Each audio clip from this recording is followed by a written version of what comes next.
يا جدعان، سؤال النهارده للجماعه المحنكين كرويا. مسؤول في كرة التسعينات.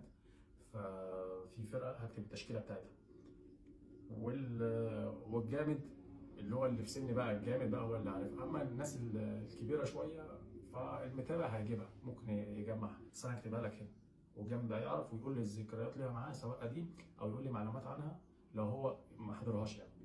انا ما حضرتهاش، بس انا الفرقه دي ابهرتني لما يعني عرفت كل حاجه عنها واللعيبه بتاعتها. لا يعني خساره، خساره بجد ان الفرقه دي ما كملتش، بس لعبتها كلها وصلت. يلا بينا نشوف. ماشي. ماشي. ماشي.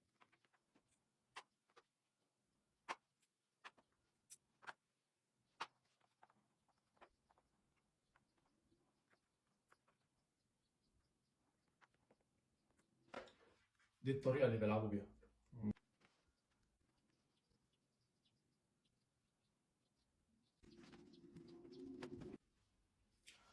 واخيرا خلصنا.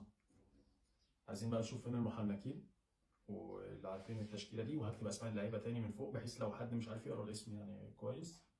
اللعبه دي عامه بعد السنتين اللي لعبوهم مع بعض، يعني هحاول اقرب لك، وكسروا الدنيا. بيبقوا اغلى لعيبه في العالم وبيبقوا نجوم العالم فعلا يعني. ما اعرفش ايه الحظ الغريب ان فريق يجمع اللعيبه دي في بدايته عشان يعملوا عظمه يعني.